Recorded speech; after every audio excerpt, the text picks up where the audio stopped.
Səhərdən başım xarab edir ki, məni çək. Hə, çəkdim Ne sonra. olacak ki? Çəkirəm onu. Bu insanlar desin ki bunlar istirahat edir.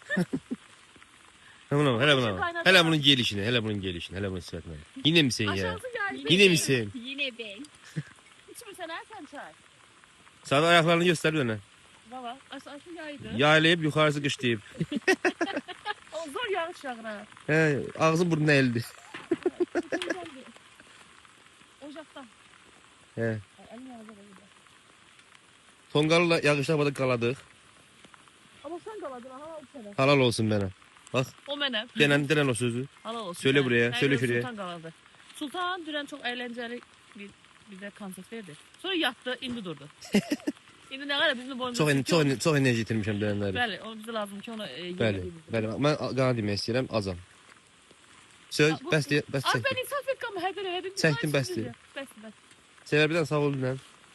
Yine misin ya? Yine ben. Hele buna, hele. Sadece doğruyum ben.